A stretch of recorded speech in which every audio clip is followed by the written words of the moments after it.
પણ ત્યાં એક વાક્ય કેવું લખી નાખ્યું, તમેવ એકમ જાનથ આત્માનમ. ઘણા એવો પ્રશ્ન પૂછતા હોય છે કે સત્પુરુષ મારો આત્મા છે, એટલે શું? આ ઉપનિષદમાં લખ્યું તમેવ, એ અક્ષર બ્રહ્મને જ જાનથ આત્માનમ, તમારો આત્મા છે ને એવું સમજજો. એટલે આપણે એમ કહીએ છીએ ને કે પ્રમુખ સ્વામી મહારાજ મારો આત્મા છે, એ વાત અતિશાસ્ત્રીય છે, એ મુંડકમાં આપણને દેખાય છે, ભગવાન સુધી આપણને પહોંચાડે છે. બહુ સ્પષ્ટપણે છાંદોગ્યમાં પણ લખ્યું, ય આત્મા સસેતુ, એ આપણો આત્મા છે, દરેકના આત્મા છે, અને એ જ સેતુ છે. ક્યાં લઈ જાય છે આપણને? બ્રહ્મલોકમાં. એ સેતુ ક્યાં સુધીનો છે? અક્ષરધામ સેતુ કહીએ છીએ ને આપણે દિલ્હીમાં, એ અક્ષરધામ સુધી આપણને પહોંચાડી દે સત્પુરુષ છે, એ આપણું માધ્યમ બને છે. એટલે સત્પુરુષ સેતુ રૂપે પણ આપણને અહીંયા જોવા મળ્યું. હવે જે પ્રગટપણાની વાત છે, એ વાત ક્યાં છે? ગુરુની અંદર ભગવાનની ભાવના કરવી, આ વાત છે ને લોકોને સમજવી થોડી અઘરી પડે છે. જ્યારે જ્યારે આપણે પ્રમુખ સ્વામી મહારાજનો મહિમા કહીએ એટલે બધાને એક મોટો પ્રશ્ન શું છે કે તમે છે ને તમારા ગુરુને ભગવાન બનાવી દો છો. એવું નથી, પણ ભગવાનનું પ્રગટપણું છે. આપણે ભગવાન કોઈના બનાવ્યા બને? અને કોઈની તાકાત છે ભગવાન બનાવાય? આ કંઈ થોડી મૂર્તિ બનાવવાની છે એવી રીતે ભગવાન બની જાય? લોકોને આ પ્રશ્ન છે. પણ ખરેખર જે મહિમા ગઈએ છીએ ને એ લોકોને ભગવાનનો મહિમા લાગે છે. આપણે ગુરુનો મહિમા ગઈએ ને તો લોકોને છે ને એ ભગવાનનો મહિમા લાગે. પણ હકીકત જોઈએ ને તો હજી આપણે જે ગઈએ છીએ ને એ પણ ઓછો છે. શાસ્ત્રમાં તો જે બ્રહ્મનો મહિમા છે ને એ જો આપણે ગઈએ ને તો લોકોને હાર્ટ એટેક આવી જાય. એટલો તો અક્ષરનો જ મહિમા છે. પુરુષોત્તમ માટે તો એક જ લીટી બચે છે, કઈ? આવા અક્ષરથી પર. પણ એ હજી આપણે બોલતા નથી ને બોલવાની જરૂર પણ નથી. ભગવાન ગુરુ દ્વારા પ્રગટ રહે છે. ભગવાનનું પ્રગટપણું, એની વાત હવે આપણે જાણીએ. સૌથી પહેલાં તો વચનામૃતમાં ગુરુને વિશે ભગવાનની ભાવ કરવાની વાત ક્યાંય લખી છે? અંત્યનું બીજું વચનામૃત. જેવી પરોક્ષ દેવને વિશે જીવને પ્રતીતિ છે, તેવી જો પ્રત્યક્ષ ગુરુરૂપ હરિને વિશે આવે, હા, ગુરુ શબ્દ વાપર્યો. ગુરુ શબ્દ વાપરે એટલે તરત ઉપનિષદમાં જતા રહેવાનું. તદ વિજ્ઞાનાર્થમ સ ગુરુમે આવી ગચ્છેત શ્રોત્રિયમ બ્રહ્મનિષ્ઠમ, એ બ્રહ્મરૂપ હોય ને એને જ ગુરુ કીધેલા છે. પ્રત્યક્ષ ગુરુરૂપ હરિને વિશે આવે તો જેટલા અર્થ પ્રાપ્ત થવાના કયા છે તેટલા સર્વે અર્થ તેને પ્રાપ્ત થાય છે. કંઈ સમજવાનું એને રહેતું જ નથી. હવે આ ગઢડા અંત્યનું બીજું વચનામૃત અને એની નીચે એક ઉપનિષદ લખ્યું છે, બેની સરખામણી કરો. હવે શ્વેતાશ્વતર ઉપનિષદનો આ મંત્ર છે. શબ્દો એવા છે, યસ્ય દેવે પરાભક્તિ, દેવ એટલે દિવ્યતા સભર પરમાત્મા, જેવી પરમાત્માની વિશે પરાભક્તિ છે, યથા દેવે તથા ગુરુ, જેવી ભગવાનને વિશે છે એવી જ કોને વિશે આવે? ગુરુને વિશે આવે. તસ્ય તે કથિતા અર્થા, એવી વ્યક્તિને કથિતા અર્થા એટલે શું? આ ઉપનિષદની અંદર અમે જેટલી કંઈ વાત કરી છે એ બધી જ વાત પ્રકાશંતે, એના હૃદયમાં એનો પ્રકાશ થઈ જશે. તસ્ય તે કથિતા અર્થા પ્રકાશંતે મહાત્મન. આ મંત્રની એક બીજી વિશેષતા શું છે? શ્વેતાશ્વતર ઉપનિષદના 6 અધ્યાય છે. આખું ઉપનિષદ પૂરું થયું ને આ છેલ્લો મંત્ર છે. છેલ્લે રહસ્ય કહી દીધું કે આટલી બધી વાત કરી, પણ એ વાતને જો સિદ્ધ કરવી હોય તો ક્યાં જવું પડશે?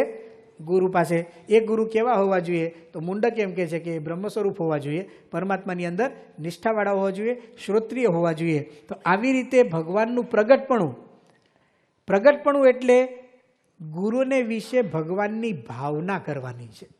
આ ભાવનાની વાત છે. ભાવના શા માટે કરવાની છે? એમના રોમે રોમની અંદર પરબ્રહ્મ રહ્યા છે એટલા માટે. બીજી એક વાત જોઈએ. જો શ્રીમદ ભગવદ્ ગીતામાંથી પ્રગટપણું મળે તો ગુરુ હરિ દ્વારા ભગવાન સુખ આપે છે. આવી વાત જો કંઈક ગીતામાં મળી જાય તો હજી આપણને કંઈક વાત વધારે સમજાય. થોડુંક અહીંયા શ્લોકોની અંદર મન રાખજો. 14મા અધ્યાયનો 27મો શ્લોક છેલ્લો શ્લોક છે. 14મા અધ્યાયનું નામ છે ગુણાતીત યોગ. એમાં 3 ગુણોનું વર્ણન અને એના પછી તરત અર્જુનનો પ્રશ્ન કે આ 3 ગુણથી પર જે થયો હોય ગુણાતીત, એના લક્ષણ કેવા હોય, એનો જવાબ. એમ કરતાં કરતાં 26 શ્લોક પૂરા થયા. 27મો શ્લોક છે, છેલ્લો શ્લોક છે. કૃષ્ણ ભગવાને એમ કહ્યું, બ્રહ્મણો હિ પ્રતિષ્ઠાહમ પરમાત્મા છે એ બ્રહ્મની પણ પ્રતિષ્ઠા છે. અમૃતસ્ય અવ્યયસ્ય ચ, એ બ્રહ્મ કેવું છે? અમૃત છે અને અવ્યય છે, એનો ક્યારેય નાશ થતો નથી. આવા અવિનાશી બ્રહ્મની પણ પ્રતિષ્ઠા પરમાત્મા છે. પછી એમ લખ્યું નીચેની લીટીમાં, એ પરમાત્મા કેવા છે? શાશ્વતસ્ય ચ ધર્મસ્ય સુખસ્ય એકાંતિકસ્ય ચ. જે શાશ્વત ધર્મ છે એની પ્રતિષ્ઠા પણ ભગવાન છે. જે એકાંતિક સુખ છે, પરમ સુખ, એની પણ પ્રતિષ્ઠા કોણ છે? ભગવાન છે. હવે આ શબ્દ તમે યાદ રાખજો, પરમ સુખની પ્રતિષ્ઠા પરમાત્મા છે. આનો અર્થ એ થયો કે સુખ આપણને કોણ આપી શકે? પરમાત્મા. આ બહુ સ્પષ્ટપણે કૃષ્ણ ભગવાને 14મા અધ્યાયમાં કહી દીધું છે. પણ એ જ કૃષ્ણ ભગવાન 5મા અધ્યાયનો 21મો શ્લોક છે, એમાં એક વાત એવી લખે છે, બાહ્ય સ્પર્શેષુ અસક્તાત્મા વિદંતી આત્મની યત સુખમ સ બ્રહ્મયોગ યુક્તાત્મા સુખમ અક્ષયમ અશ્નુતે.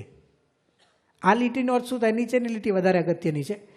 જે સહ એટલે જે વ્યક્તિ બ્રહ્મયોગ યુક્તાત્મા, બ્રહ્મના યોગથી યુક્ત બને. શ્રીમદ ભગવદ્ ગીતાનો બ્રહ્મ શબ્દનો અર્થ અક્ષર બ્રહ્મ થાય છે. 8મો અધ્યાય ગઈકાલે આપણે જોઈ લીધો છે. કૃષ્ણ ભગવાન એવું કહે છે કે જે બ્રહ્મનો યોગ પ્રાપ્ત કરે છે ને એને અક્ષય સુખ મળે. આ બે વાક્યને હવે ભેગા વિચારજો. એક જગ્યાએ ભગવાન એમ કહે છે કે એકાંતિક સુખની પ્રતિષ્ઠા તો પરમાત્મા પોતે જ છે, અને બીજી બાજુ એમ સમજાવે છે કે જે બ્રહ્મ સાથે જોડાય એને એકાંતિક સુખ મળે. આનો અર્થ શું નીકળે? કે એ બ્રહ્મમાં રહીને કોણ સુખ આપે છે? પરમાત્મા છે. આનો અર્થ એ નીકળ્યો કે અક્ષર બ્રહ્મની અંદર ભગવાન પ્રગટ છે. આ એનો દાખલો. બે સિદ્ધાંત ભેગા કરીએ ને ત્યારે આ વાત ખબર પડે. સૂક્ષ્મ વાત છે, લોકોને એટલે તો સમજાણી નથી, પણ થોડોક વિચાર કરે એટલે તરત ખ્યાલ આવે. બીજો શબ્દ ત્યાં વાપર્યો સુખ માટે જ, બ્રહ્મના સ્પર્શવાળું સુખ એ ભોગવે છે. હવે બ્રહ્મના સ્પર્શથી પરમાત્માનું સુખ ભોગવે એવું તો બને જ નહીં ને. પરમાત્માના સ્પર્શથી પરમાત્માનું સુખ મળે, બ્રહ્મના સ્પર્શથી ક્યાંથી મળે? હવે સ્પર્શ કરવાનો બ્રહ્મનો અને સુખ મળે ભગવાનનું, કારણ કે ભગવાન કહે છે કે સુખનો આધાર તો હું જ છું. એનો અર્થ એ થયો કે જ્યારે આપણે બ્રહ્મનો સ્પર્શ કરીએ છીએ ને ત્યારે કોનો સ્પર્શ થાય છે? પરબ્રહ્મનો સ્પર્શ થાય છે. એ પરબ્રહ્મ બ્રહ્મની અંદર કઈ રીતે રહ્યા અલગ વિષય છે, એની છણાવટ ક્યારેક આપ સારંગપુર આવશો ને ત્યારે આપણે કરીશું. એક બહુ મોટો પ્રશ્ન બીજો છે, ગુરુનું ધ્યાન કરાય કે નહીં? ઘણી વાર આપણા મનમાં થાય, હા, ગુરુનું ધ્યાન કરાય કે નહીં? હવે ધ્યાન વસ્તુ એવી છે કે એની અંદર તો આપણે મૂર્તિને સંભાળવાની હોય. મૂર્તિ એટલે કંઈક વસ્તુ હોય એને આપણે યાદ કરતા હોઈએ છીએ, એમના ચરિત્રો યાદ કરતા હોઈએ. જેને ભગવાન સીધે સીધા મળ્યા હોય તો એ ધ્યાન કરે ત્યારે પરમાત્માને યાદ કરે. આપણે જે કંઈ માનસી કરીએ છીએ, કોની કરીએ? પ્રમુખ સ્વામી મહારાજની. તો ઘણા આપણને પ્રશ્ન પૂછે કે તમે ગુરુનું ધ્યાન કરો છો? તો આપણે કે હા, અમે ગુરુનું ધ્યાન કરીએ છીએ. બીજો પ્રશ્ન હોય કે ગુરુનું ધ્યાન કરાય? આનો અર્થ શું થયો કે એના મનમાં શું છે કે ગુરુનું ધ્યાન ન કરાય. ભાવના સારી છે. કેમ ન કરાય? કારણ કે એના મનમાં છે ને ભગવાન બેઠા છે, એટલે એક મર્યાદા સાચવવા માટે એ પ્રશ્ન છે. એટલે એના મનમાં શું છે કે ગુરુનું ધ્યાન કરો એટલે ભગવાન એક બાજુ પર રહી ગયા. આપણે સૌ પ્રમુખ સ્વામી મહારાજની માનસી કરીએ છીએ, એમનું ધ્યાન કરીએ છીએ, એ કઈ ભાવનાથી કરીએ છીએ? ભગવાનને મૂકીને ક્યાં કરીએ છીએ? પ્રમુખ સ્વામી મહારાજ એક શ્રીજી મહારાજની ઉત્તમ પ્રસાદીની વસ્તુ છે. પ્રસાદીની વસ્તુ સમજો ને, ભગવાનનો જેને યોગ થયો એ પ્રસાદી બની જાય. પ્રમુખ સ્વામી મહારાજ જેટલી પ્રસાદીની કોઈ વસ્તુ ખરી આ દુનિયામાં? કેમ? સતત પરમાત્માનો વાસ, પરમાત્માની સુગંધ એની અંદર છે, પરમાત્માને સદાય ધારણ કરીને રહે છે, એમના દ્વારા જ પ્રગટ છે ને એવું શાસ્ત્રો કહે છે. યસ્ય દેવે પરાભક્તિ. ભક્તિ એટલે શું? ભગવાનની ભક્તિ કરવી એટલે શું?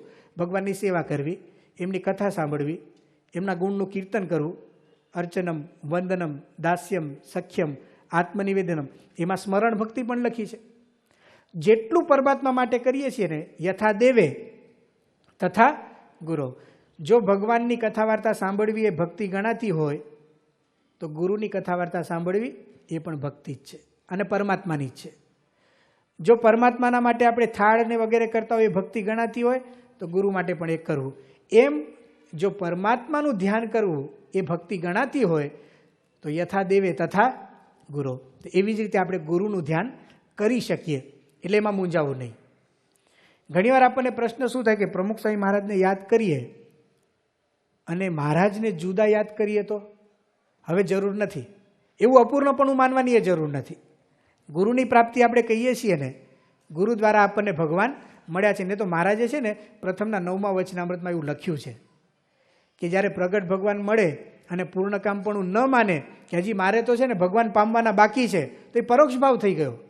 એટલે મહારાજનો આપણે દ્રોહ પણ નથી કરતા, પણ એ જ શ્રીજી મહારાજ પ્રમુખ સ્વામી મહારાજ દ્વારા છે. એટલે એમની ધ્યાનને માનસી પૂજા બહુ જ પ્રેમથી આપણે કરવી, એની શાસ્ત્રીયતા હવે આપણે અહીંયા જોઈએ છીએ. અગત્યનો સિદ્ધાંત છે બ્રહ્મ સ્વરૂપ ગુરુનું ધ્યાન. હવે પ્રશ્નોપનિષદના 2 મંત્રો અહીંયા લખ્યા. પ્રશ્નોપનિષદમાં કેવું બને છે, 6 મિત્રો ભેગા થયા અને ભગવાનને શોધવા માટે નીકળેલા. પીપલાદ નામના ઋષિ પાસે જાય છે અને એની અંદર સત્યકામ નામનો એક શિષ્ય છે ને, એને આ 5મો પ્રશ્ન પૂછ્યો. 6 શિષ્યોના 6 પ્રશ્ન અને 6 જવાબ, ઉપનિષદ પૂરું. એમાં 5મો આ પ્રશ્ન છે. પ્રશ્ન કેવો છે જુઓ, અથ હૈનમ શૈબ્ય સત્યકામ પપ્રચ્છ. સત્યકામ નામના શિષ્યએ પપ્રચ્છ એટલે પૂછ્યું, સહ યો વૈ તદ ભગવન મનુષ્યેષુ પ્રાયણાંતમ ઓમકારમ અભ્યધ્યાયિત કતમમ વાવસ તેન લોકમ જયતીથી. આનો અર્થ શું થાય છે કે ગુરુદેવ, આ દુનિયાની અંદર ઘણા બધા લોકો ઓમકારનું આલંબન કરીને ધ્યાન કરતા હોય છે. એટલે કેવી રીતે ધ્યાન કરે, આંખો વિચેલી હોય, ધ્યાનસ્થ મુદ્રામાં હોય અને અંદર શું બોલતા હોય, ઓમ ઓમ એવો નાદ કરતા હોય. આ રીત અતિ પ્રાચીન કાળથી આપણે ત્યાં પ્રસિદ્ધ છે. સત્યકામ પૂછે છે કે જે લોકો ઓમકારનું આલંબન લઈને ધ્યાન કરતા હોય, કતમમ લોકમ સ જયતી, એને કેવા લોકની પ્રાપ્તિ થાય, આ પ્રશ્ન આવ્યો. એની ઉપર પીપલાદે જે જવાબ આપ્યો ને એ અહીંયા લખ્યો છે. એતદ્વૈ સત્યકામ, હે સત્યકામ, પહેલાં તો હું તને ઓમકારના અર્થ કહી દઉં. ઓમકારનો અર્થ શું છે, કારણ કે કોઈ પણ શબ્દોનો જ્યારે આધાર લઈએ તો એના અર્થ સાથે જ ધ્યાન થતું હોય ને, અર્થ વગર તો કોઈ ધ્યાન થઈ શકતું નથી. તો સત્યકામ, પહેલાં હું તને ઓમકારના અર્થ કહું. અહીંયા અર્થ લખ્યા છે જુઓ, એતદ્વૈ સત્યકામ પરમ ચ અપરમ ચ બ્રહ્મ યદ ઓમકાર. ઓમકારના 2 અર્થ છે. એક પરમ બ્રહ્મ, જો બ્રહ્મ સાથે 2 વિશેષણ છે અહીંયા, એક પરમ બ્રહ્મ અને બીજું અપરમ બ્રહ્મ. અપર એટલે નાનું, અપર શબ્દનો સંસ્કૃતમાં અર્થ થાય નાનું. 2 બ્રહ્મ છે. એક બ્રહ્મ છે ને એ પર છે, આપણે એને પરબ્રહ્મ કહીએ છીએ, એટલે પુરુષોત્તમ. અને બીજું પણ એક બ્રહ્મ છે, એ કેવું છે, અપર, એટલે એનાથી થોડું નાનું છે, આપણે એને શું કહીએ છીએ, અક્ષર બ્રહ્મ. ઓમકારના 2 અર્થ છે, એટલે અક્ષર બ્રહ્મ આવી ગયું. એટલે ઓમકારના 2 અર્થ થયા. એટલે જે લોકો ધ્યાન કરે છે ઓમકારનું આલંબન કરીને, એ લોકોએ આ સમજવું જોઈએ કે ઓમકારના 2 અર્થ છે. એના અનુસંધાન સાથે, એટલે આનો શું અર્થ થયો, આપણે ઓમકાર બોલીએ ને અક્ષર પુરુષોત્તમ 2 આવી ગયા. ઓમ બોલીએ ને અક્ષર અને પુરુષોત્તમ. સ્વામિનારાયણ મંત્ર બોલીએ છીએ, ઓમ સ્વામિનારાયણાય નમઃ. ઓમકાર છે ને સ્વામિનારાયણ મંત્રનો પર્યાય. કેવી રીતે, સ્વામી એટલે ગુણાતીતાનંદ સ્વામી એટલે અક્ષર બ્રહ્મ, નારાયણ સહજાનંદ સ્વામી, બંનેને સમાવે એવો આ એક ઓમકાર છે. સત્યકામ, ઓમકારના 2 અર્થ છે, પરમ ચ બ્રહ્મ અપરમ ચ બ્રહ્મ યદ ઓમકાર. આપણે વાત ધ્યાનની કરીએ છીએ, પણ એમને મેં એક સ્પષ્ટતા કરી દીધી. ઓમકારના 2 અર્થ, અક્ષર બ્રહ્મને લઈ આવ્યા, કારણ કે એમને ન સમજાત. આ વાત જો કરી હોત ને ગુરુએ એને, તો આ ન સમજાત. હવે જે વાત કરવાની છે એ કરે છે. તસ્માત વિદ્વાન એતેન એવ આયતનેન એકતરમ અન્વેતિ. થોડુંક સંસ્કૃત ભાષાનો જાણકાર હોય ને એને વધારે આનંદ આવે આમાં. શું કહે છે અહીંયા, એટલે જે વિદ્વાન છે, વિદ્વાન એટલે ખરેખર જે બ્રહ્મજ્ઞાની થયો છે ને, એ શું કરે, એતેન એવ આયતનેન, આ ઓમકારનું જ આલંબન લે. અને પછી શું લખ્યું અહીંયા, એકતરમ અન્વેતિ. એકતર શબ્દનો અર્થ થાય 2 માંથી ગમે તે એક સાથે. એકતરનો અર્થ શું થાય, 2 માંથી ગમે તે એક સાથે, અન્વેતિ એટલે જોડાઈ જાય છે. આનો અર્થ શું થયો કે બ્રહ્મ અને પરબ્રહ્મ જ્યારે ધ્યાન કરવાની વાત આવે તો જે ખરેખર સમજે છે ને જે માણસ બ્રહ્મ અને પરબ્રહ્મને, એ બંનેમાંથી ગમે તેની સાથે જોડાય, ફળ એક સરખું જ આવે. તો પરમાત્મા સાથે જોડાય ને ધ્યાન કરે એ તો બધાને સમજાય, પણ બ્રહ્મ સાથે જોડાય ને આવી રીતે વિદ્વાન થઈને તો પણ એને વાંધો નથી આવતો. એ વાત બહુ સ્પષ્ટપણે ગુરુના ધ્યાન કરવાની વાત અહીંયા લખી. એક તરમ શબ્દ બહુ ચોંકાવી દે આપણને એવો આ શબ્દ છે. એનું ફળ શું મળે એ તરત 5મા મંત્રમાં લખ્યું છે. યથા પાદોદરસ ત્વચા વિનિર્મુચ્ય એવમ હવૈ સ પાપમના વિનિર્મુક્ત સ સામભી ઉન્નીયતે બ્રહ્મલોકમ. આવ્યો જે વ્યક્તિ છે ને આવી રીતે ધ્યાન કરે, આવું સમજીને ધ્યાન કરે તો એ બ્રહ્મલોકની અંદર એની ગતિ થાય. અને પછી શું થાય? બ્રહ્મલોકમાં જઈને શું કરે? સ એતસ્માત જીવઘનાત પરાત પરમ પુરુષમ પુરુષયમ પુરુષમ ઈક્ષતે. પર થકી પર એવા પુરુષને જુએ. પર થકી પર, ફરીથી ઓલી વાત યાદ કરીએ. અહીંયા છે ને અક્ષર બ્રહ્મને લીધા છે, પરબ્રહ્મને લીધા છે. પણ પર એટલે અક્ષર બ્રહ્મ પોતે જ પર છે. કોનાથી પર? જીવ કરતાં પર. અને એ અક્ષર કરતાં પર કોણ છે? પરમાત્મા. એટલે અહીંયા લખ્યું પરાત પરમ પુરુષમ એટલે પુરુષોત્તમમ ઈક્ષતે એટલે જુએ. એ અક્ષરધામની અંદર જાય અને પુરુષોત્તમને પણ જુએ. કહેવાનું તાત્પર્ય છે કે ગુરુનું આપણે ધ્યાન કરીએ તો ભગવાનની ભાવનાથી જ્યારે ધ્યાન કરીએ ને તો આવું ફળ આપણને પ્રાપ્ત થતું હોય છે. ખાલી વિવેક શું રાખવાનો કે આપણે બ્રહ્મરૂપ થવા માટે એમને અક્ષર બ્રહ્મ સમજીએ છીએ અને અક્ષર બ્રહ્મ છે જ. પણ જ્યારે ભગવાનના પ્રગટપણાની વાત આવે ત્યારે શ્રીજી મહારાજ એમની અંદર સાંગોપાંગ રહ્યા છે એમ સમજીને આપણે એમનું ધ્યાન કરીએ છીએ. અને આવી રીતે ધ્યાન કરવામાં કંઈ વાંધો આવતો નથી. એ વાત આપણને અહીંયા જાણવા મળે છે ધ્યાનની. આ જ ગુરુના ધ્યાનની વાત આપણને કઠ અને મુંડક ઉપનિષદમાં દેખાશે. કઠોપનિષદનું વાક્ય સમજવું છે, પણ એને સમજવા શ્રીમદ ભગવદ્ ગીતાનું એક વાક્ય લઈને પછી કઠોપનિષદમાં આવીએ. શ્રીમદ ભગવદ્ ગીતાના 8મા અધ્યાયમાં અક્ષર બ્રહ્મ માટે અવ્યક્ત શબ્દ વાપર્યો છે. અર્જુનને કૃષ્ણ એમ કહે છે, હે અર્જુન, અક્ષર બ્રહ્મ અવ્યક્ત શબ્દથી પણ કહેવાય છે. અવ્યક્ત અક્ષર ઇતિ ઉક્ત. ઉક્ત એટલે કહેવાયા છે. ક્યાં કહેવાયા છે? અક્ષર બ્રહ્મ માટે અવ્યક્ત શબ્દ ક્યાં વપરાણો છે એનો કઠોપનિષદ દાખલો છે. મહતઃ પરમ અવ્યક્તમ, મહાન એવો જે આત્મા એના કરતાં પર અવ્યક્ત છે. અવ્યક્ત એટલે અક્ષર બ્રહ્મ, એ ગીતાએ સ્પષ્ટતા કરી. અવ્યક્ત અક્ષર ઇત્યુક્ત, અક્ષરને અવ્યક્ત કીધું છે. અવ્યક્તાત પુરુષ પરઃ, અવ્યક્ત એટલે અક્ષર બ્રહ્મ અને અવ્યક્ત કરતાં પુરુષ એટલે પુરુષોત્તમ એના કરતાં પણ શ્રેષ્ઠ છે. હવે આ પુરુષોત્તમથી શ્રેષ્ઠ કોણ? તો કે પુરુષાત ન પરમ કિંચિત. એ પુરુષ કરતાં કોઈ પર નથી. સાકાષ્ઠા સાપરાગતિ. એ બસ હવે એન્ડ આવી ગયો. ભગવાન કરતાં કોઈ શ્રેષ્ઠ નથી. એટલી વાત લખી. અવ્યક્ત શબ્દથી અક્ષર બ્રહ્મ કયા અને પુરુષ શબ્દથી પરબ્રહ્મ કયા. પણ એના પછીના જે મંત્રો છે, 15મું મંત્ર, એમાં એક આજ્ઞા એવી કરી, અનાદિ અનંતમ મહતઃ પરમ ધ્રુવમ નિચાય. આ મહતથી પર જેટલી વસ્તુઓ છે, મહત એટલે આ જીવાત્મા છે, એનાથી પર કેટલી વસ્તુઓ મળી? એક તો અવ્યક્ત. આ મહતથી પર બીજી વસ્તુ કઈ? પુરુષ. કારણ કે જો પુરુષ અવ્યક્તથી પર હોય તો મહતથી પર હોય જ. આ લીટી શું કહે છે? આ મહતથી પર જેટલી વસ્તુઓ છે ને એનું ધ્યાન કરવું. મહતઃ પરમ નિચાય. નિચાય એટલે ધ્યાન કરીને શું થાય? એને તન મૃત્યુ મુખાત પ્રમુચ્યતે. એના જન્મ મરણ ટરી જાય. હવે મહતથી પર બે વસ્તુઓ છે અહીંયા, અક્ષર અને પુરુષોત્તમ. આનો અર્થ એવો થયો કે અક્ષર અને પુરુષોત્તમ એનું જો તમે ધ્યાન કરો ને તો મૃત્યુના મુખમાંથી નીકળી જઈએ. એટલે ગુરુનું ધ્યાન કરવામાં વાંધો નથી. મુંડક ઉપનિષદમાં તો ઓર્ડર જ છે સીધો. ઓમ ઇતિ ધ્યાયથ આત્માનમ. ઓમ એવું ઓમકારનું આલંબન લઈને સત્પુરુષને આત્મા સમજીને એનું ધ્યાન કરજો, કંઈ વાંધો નહીં આવે. આટલી સ્પષ્ટ વાતો આપણને ઉપનિષદની અંદર કરવામાં આવી. એટલે જ કે અક્ષર પુરુષોત્તમ સિદ્ધાંત આ જ બધું છે ને. અક્ષરરૂપ થવા માટે આ ગુરુનું ધ્યાન કરવું, ગુરુને વિશે ભગવાનનું પ્રગટપણું માનવું, આ બધા સિદ્ધાંતોને પચાવીએ ને તો જ અક્ષર પુરુષોત્તમ સિદ્ધાંત પચાવ્યો ગણાય.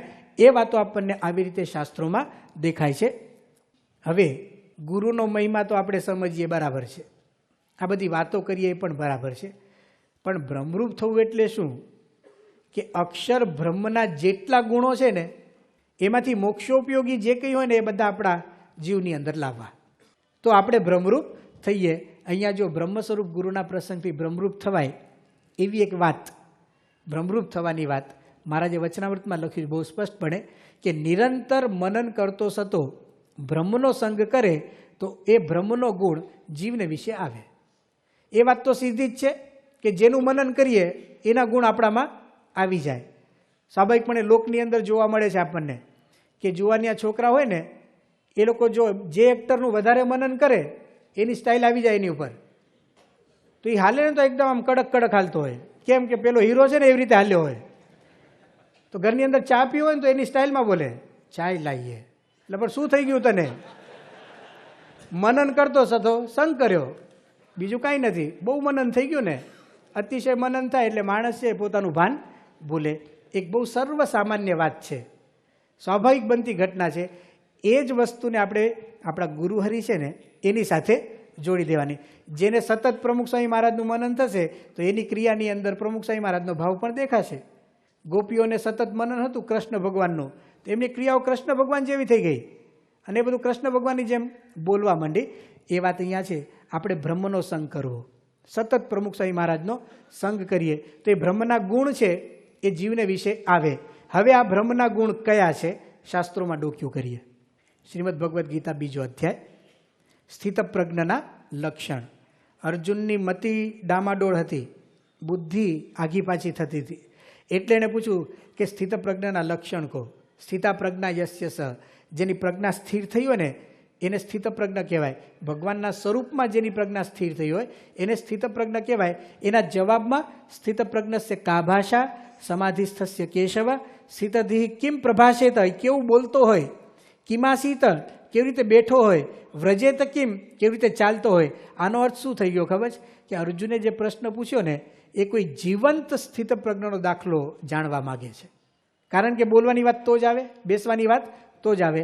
અને પછી કૃષ્ણ ભગવાને છે ને 18 શ્લોકોની અંદર સ્થિતપ્રજ્ઞના લક્ષણો બતાવ્યા. એ શ્લોકો સારા છે એટલે અહીંયા લખ્યા, જે અહીંયા આપણને દેખાય છે. એની અંદર સ્થિતપ્રજ્ઞતા એટલે સુખ અને દુઃખની અંદર સ્થિરતા રાખી હોય, મૂંઝાણો ન હોય, અતિ આનંદ પણ ન પામી જાય, એ બધા આ દાખલાઓ છે. દાખલા તરીકે આ શ્લોક લખ્યો અહીંયા, કાચબાનું દૃષ્ટાંત આપ્યું છે. સ્થિતપ્રજ્ઞ પુરુષ હોય કાચબા જેવો હોય. કાચબા જેવો એટલે શું? કાચબાને આમ જેવો અડીએ ને એટલે એ શું કરે? પોતાના અંગ છે ને એકદમ સંકેલી. સ્થિતપ્રજ્ઞ પુરુષો છે ને જ્યારે ધારે ત્યારે પોતાની ઇન્દ્રિયોની વૃત્તિને ખેંચી લે. જ્યારે ધારે તારે એટલે શું? બહુ સહજ હોય છે, સાધના નથી એ લોકો માટે. અહીંયા કાચબાનું દૃષ્ટાંત એટલે આપ્યું કે કાચબો જ્યારે સંકેલો કરે ને ત્યારે 6 વસ્તુનો સંકેલો થાય. એના 4 પગ, મોઢું અને પૂંછડી. સ્થિતપ્રજ્ઞ પુરુષો 6 વસ્તુ કહી 5 જ્ઞાનેન્દ્રિયોનો સંકેલો કરી લે અને 6ઠું મન બધું પરમાત્મામાં લગાવી દે. કાચબો બધું અંદર ખેંચી લે એટલે મરી ન જાય, અંદર બધું જ જાગતું ને જીવતું હોય પણ એક જગ્યા ઉપર ગોઠવાઈ ગયું હોય. સ્થિતપ્રજ્ઞ પુરુષ છે ને કાચબા જેવા હોય, ધારે ત્યારે અંતર્મુખ થઈ જાય. પ્રમુખ સ્વામી મહારાજ જ્યારે જ્યારે પૂજા કરવા આવે ત્યારે એક મુદ્રા આપણે એમની જોઈએ છીએ કે પૂજામાં આવે ને એટલે પ્રમુખ સ્વામી મહારાજ ધ્યાન મુદ્રા ધારણ કરે તો એ શું કરે? પહેલાં 2 હાથ ભેગા કરે, પહેલાં પલાઠી વાળતા સ્વામીશ્રી.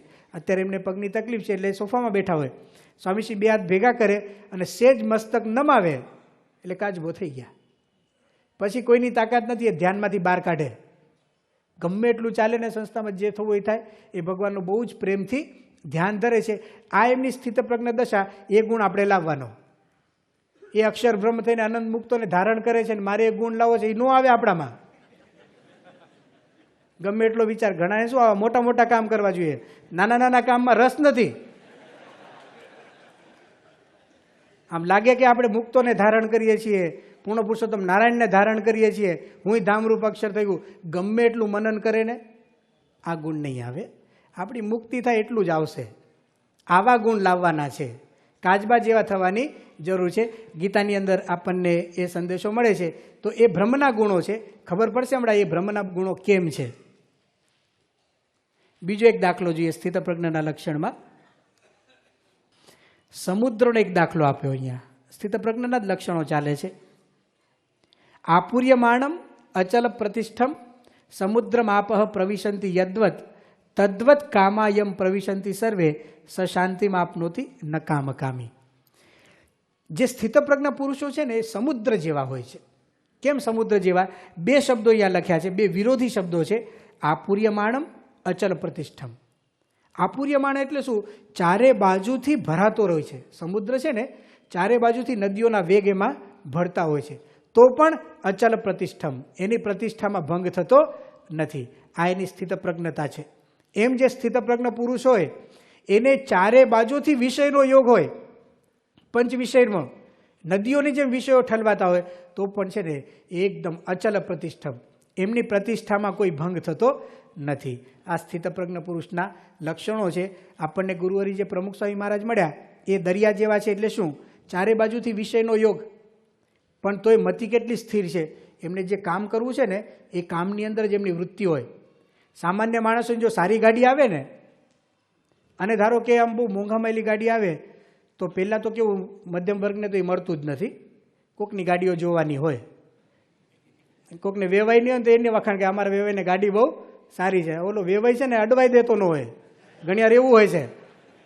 પણ એક કેફ આપણને હોય, એમાં જો ગાડી મળી જાય તો એના જ દર્શન કરીએ, અને કેટલો આનંદ થાય આપણને, કેટલો કેફ આવે. અને એમાં પછી બેસીએ એટલે તો વાત જ પૂરી થઈ ગઈ. અમથા અમથા આંટા મારે, કંઈ કામ કંઈ ન હોય, પણ કામ હોય ને એવું બતાવે, અને ધીમે ધીમે ચલાવે ને જરૂર વગરના હોર્ન લગાડે ને. જો આપૂર્યમાણ થયો ને પ્રતિષ્ઠામાં ભંગ થઈ ગયો. આટલો ભણેલો ગણેલો, આટલો બુદ્ધિશાળી, આધુનિક જમાનાનો, પણ એક વસ્તુ આવી અને કેટલો ખળભળાટ, કેટલું બતાવવાની વૃત્તિઓ જાગી ગઈ. પ્રમુખ સ્વામી મહારાજને એવું છે જ નહીં. આ બધા લક્ષણો સ્થિતપ્રજ્ઞ શબ્દથી છે. અત્યારે આપણે સમજીએ છીએ શું? બ્રહ્મના ગુણ. હા, સિદ્ધાંત ઉપર ચાલીએ છીએ. કૃષ્ણ ભગવાન એકાદો શબ્દ એવો વાપરે કે આને બ્રહ્મના ગુણ કહેવાય, તો વાત જરા વજૂદવાળી બની જાય. છેલ્લો શ્લોક બીજા અધ્યાયનો જ્યારે ઉપસંહાર કર્યો ને, ત્યાં એક શબ્દ ભગવાન બોલી ગયા, એશા બ્રાહ્મી સ્થિતિ પાર્થ. હે અર્જુન, આને બ્રાહ્મી સ્થિતિ કહેવામાં આવે. બ્રહ્મ સંબંધી સ્થિતિ એટલે બ્રાહ્મી સ્થિતિ. નૈનામ પ્રાપ્ય વિમુહ્યતિ. આને જે માણસ પ્રાપ્ત કરે છે એને ક્યારેય મોહ થતો નથી. સ્થિત્વા શ્યામ અંતકાલેપી બ્રહ્મ નિર્વાણમ રુચ્છતિ. અર્જુનને પ્રશ્ન મોહનો હતો. એ છેક 18મા અધ્યાયમાં બોલે છે, 73મા શ્લોકમાં, નષ્ટો મોહ સ્મૃતિર્લબ્ધા. હે ભગવાન, મારો મોહ નાશ પામ્યો. જો ખરેખર અર્જુનને સમજાઈ ગયું હોત ને તો વાત તો અહીંયા જ પડી છે. પણ બીજા અધ્યાયમાં કેવું, આપણે વાત કરી તેમ મૂંઝવણમાં છે ને, સાંભળે છે પણ સમજતો નથી. અર્જુન સાંભળે છે પણ સમજતો નથી. બ્રાહ્મી સ્થિતિને જે પ્રાપ્ત કરે એને ક્યારેય મોહ રહેતો નથી. હવે બીજા અધ્યાયના સ્થિતપ્રજ્ઞના લક્ષણો એને બ્રાહ્મી સ્થિતિ કહી. એના એ જ લક્ષણો, કોઈ ફેરફાર નહીં. લક્ષણો એના એ જ. આ જ ગુણો 6ઠ્ઠા અધ્યાયમાં યોગીના લક્ષણ તરીકે આવ્યા, 7મા અધ્યાયમાં જ્ઞાનીના લક્ષણ તરીકે આવ્યા, 12મા અધ્યાયમાં ભક્તના લક્ષણ તરીકે આવ્યા, 14મા અધ્યાયમાં ગુણાતીતના લક્ષણ કરીને મૂકવામાં આવ્યા. ઉપરોક્ત હવે આનો અર્થ શું થયો? આ બધી જ બ્રાહ્મી સ્થિતિ છે. આ ગુણો આપણે પ્રાપ્ત કરી લેવાના. સ્થિતપ્રજ્ઞના જે ગુણો છે ને એને આપણે આપણા જીવનની અંદર પ્રાપ્ત કરવાના. ફેર કેટલો છે? હવે ખરેખર જે સ્થિતપ્રજ્ઞ પુરુષો છે એમના ગુણો અને એમના મનન દ્વારા આપણે આપણા જીવમાં લાવીએ, તફાવત એટલો જ અહીંયા લખ્યો. ઉપરોક્ત બધા જ ગુણો સાક્ષાત બ્રહ્મ સ્વરૂપ ગુરુહરિના પ્રસંગે જીવાત્મામાં પણ આવી શકે. આ સિદ્ધાંત પહેલાં આપણે માની લેવાનો કે આ ગુણો આવી શકે, ને તો સાધના જ નહીં થાય. આ ગુણો આવી શકાય ને તો ભગવાન અર્જુનને આ ઉપદેશ ન પણ આપે. જો અર્જુનના જીવમાં ન આવી શકતો તો ઉપદેશ તેને શું કામ છે? પહેલું, આવું થઈ શકાય છે. અને બીજું, અક્ષર બ્રહ્મમાં આ ગુણો નિત્ય અને સ્વતઃ સિદ્ધ છે. બસ ફેર એટલો જ. પ્રમુખ સ્વામી મહારાજમાં અને આપણામાં ફેર એટલો જ કે આ ગુણો એમનામાં કાયમ છે. એમને પ્રેક્ટિસ કરી નથી, એમણે પ્રયત્ન કર્યો નથી. સ્વતઃ સિદ્ધ છે અને નિત્ય છે. જીવાત્મામાં એમના સમાગમથી આવે છે. તો આપણે જ્યારે એમનો સમાગમ કરીએ જ છીએ, જેટલો વધારે સમાગમ કરીશું એ બ્રહ્મના ગુણો આવે એટલે આપણે પણ બ્રહ્મરૂપ થઈશું. એ વાત આપણને અહીંયા જાણવા મળે છે. એટલે હવે આખા જ્ઞાન સત્રોનો આપણે અહીંયા ઉપસંહાર કરીએ છીએ. જે અક્ષર પુરુષોત્તમ સિદ્ધાંત બધું જ સમજ્યા.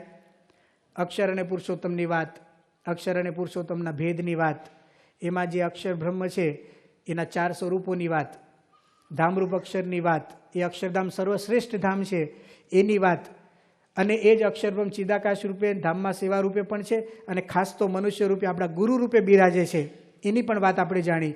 એ ગુરુનું આપણે ધ્યાન કરી શકીએ અને એ ગુરુના જે ગુણ, દિવ્ય ગુણો છે મોક્ષના ઉપયોગી, એ ગુણોને આપણે આપણા જીવમાં પણ ઉતારી શકીએ. આ બધી જ વાતોને આપણે શાસ્ત્ર દ્વારા સમજ્યા. એટલે આપણે નિશંકપણે કહી શકીએ કે ઉપનિષદ, ગીતા તથા બ્રહ્મસૂત્ર અર્થાત પ્રસ્થાનત્રયનો સાર એટલે અક્ષર પુરુષોત્તમ સિદ્ધાંત. હવે એ અક્ષર પુરુષોત્તમ સિદ્ધાંત એટલે શું? અક્ષર પુરુષોત્તમ સિદ્ધાંત એટલે અક્ષરરૂપ થઈ પુરુષોત્તમની ભક્તિ કરવી. આ જ પરાવિદ્યા છે, આ જ અધ્યાત્મ વિદ્યા છે અને આ જ બ્રહ્મવિદ્યા શબ્દ એટલે લખ્યો. ફરીથી એકવાર મુંડકનું વાક્ય યાદ કર્યા. બ્રહ્મવિદ્યાનું લક્ષણ યેન અક્ષરમ પુરુષમ વેદ સત્યમ પ્રોવાચતામ તત્વતો બ્રહ્મ વિદ્યામ.